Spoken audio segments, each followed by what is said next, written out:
నా పేరు పెరుమల సత్యనారాయణ అలియాస్ అన్నవరం. చంద్రబాబు నాయుడు వచ్చి 5 నెలలు అవుతుంది కదా సార్, ఎలా ఉందంటారు ఇప్పుడు? చంద్రబాబు నాయుడు గారు ఒక విజన్ ఉన్న నాయకుడు. ఆ విధానంలో ఆయనకి కొన్ని విభజిత ఆంధ్రప్రదేశ్ అయిన తర్వాత మొట్టమొదటి ముఖ్యమంత్రి. ఇప్పుడు ఆయన గారు ముఖ్యమంత్రి అయిన తర్వాత 5 సంవత్సరాలు ఒక గాలిలో పెట్టి ఒక విధి విధానాలను ఒక ఒక రూపాన్ని తీసుకొచ్చినటువంటి మహానేత. కానీ 2019 నుంచి 24 వరకు కూడా అన్ని రకాలుగా అన్ని వ్యవస్థలో కూడా ఈ జగన్ ప్రభుత్వంలో నష్టం జరిగింది.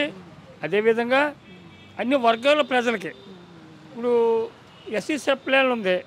ఎస్సీ సబ్ ప్లాన్ని దాన్ని ఎప్పుడు పెట్టారు? అది కిరణ్ కుమార్ రెడ్డి చీఫ్ మినిస్టర్గా ఉండగా ఉమ్మడి రాష్ట్రంలో పెట్టడం జరిగింది. దాన్ని చంద్రబాబు నాయుడు గారు కొనసాగించాడు. ఇతను జగన్మోహన్ వచ్చిన తర్వాత అది తొలగించి రకరకాలుగా ఆ చైర్మన్ అని ఈ చైర్మన్ అని చేసాడు తప్ప ఆ చైర్మన్కి కానీ ఆ డైరెక్టర్ కానీ కనీసం చైర్మన్కి ఒక కుర్చీ లేదు, ఒక ఆఫీసు లేదు. ఈ రకంగా అతను అలా చేసుకెళ్ళాడు. అంచేత ప్రజలు ఆయనకి తగిన గుణపాఠం ప్రజలు తలుచుకుంటూ ఏదైనా జరుగుతుంది. తలుచుకున్నారు, ఆయనకి గుణపాఠం చెప్పారు. అలాగే వీళ్ళకి మంచి మ్యాండేట్ ఇచ్చారు. వీళ్ళు కూడా సక్రమైనటువంటి ఈ పవన్ కళ్యాణ్ గారు, ఈ చంద్రబాబు నాయుడు గారు, బీజేపీ వారు అంటే ఇవాళ బీజేపీ కేంద్రంలో కూడా ఉంది కాబట్టి మనకి వాళ్ళు పూర్తిగా సహకరించి ప్రస్తుతానికి సహకరించినట్టుగానే ఉంది. ఈ పవన్ కళ్యాణ్ గారు, ఈ చంద్రబాబు నాయుడు గారు, బీజేపీ వారు ఇదే కలిగిని కలిసి ఉంటే ముందు ప్రజలకి న్యాయం జరుగుతుంది, గ్రామాలకి న్యాయం జరుగుతుంది, రాష్ట్రానికి న్యాయం జరుగుతుంది.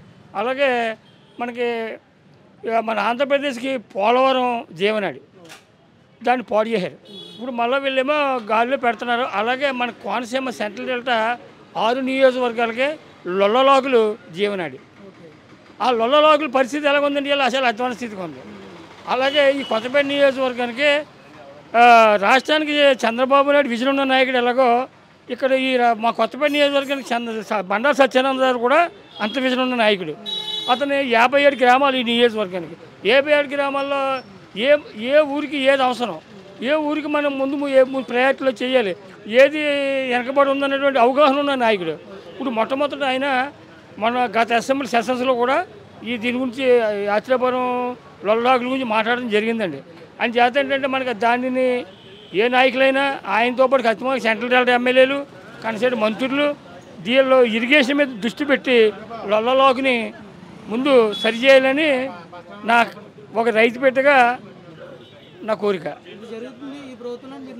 నమ్ముతున్నా అండి అవుద్దని. ఏం చేద్దంటే ఎస్టిమేట్లు పట్టుకుని వెళ్ళారు. ఆయన ప్రమాణ స్వీకారం చేసిన కానీ ఇదే అడావిడి సత్యానంద గారు, 2 అడావిడి లేదు. అలాగే కొత్తపేటలో డివిజన్ అయింది. పర్మనెంట్ బిల్డింగ్లు ఆఫీసులకి గవర్నమెంట్ బిల్డింగ్లో పరిపాలన జరగాలని మా కోరిక. అదితో పాటు కొత్తపేట బ్రిటిష్ గవర్నమెంట్ 1893లో కట్టినటువంటి బ్రిటిష్ వారు కట్టినటువంటిది తహసీల్దార్ ఆఫీసు ఈరోజు అడ్వాన్స్ కూలిపోతుంది. దాన్ని కొంచెం తొందరలో దాన్ని పునఃప్రారంభం చేసి అలా డివిజనల్ ఆఫీస్ అన్నింటిలో కూడా పక్కా బిల్డింగ్లు కట్టాలి అని కోరుకున్నాం.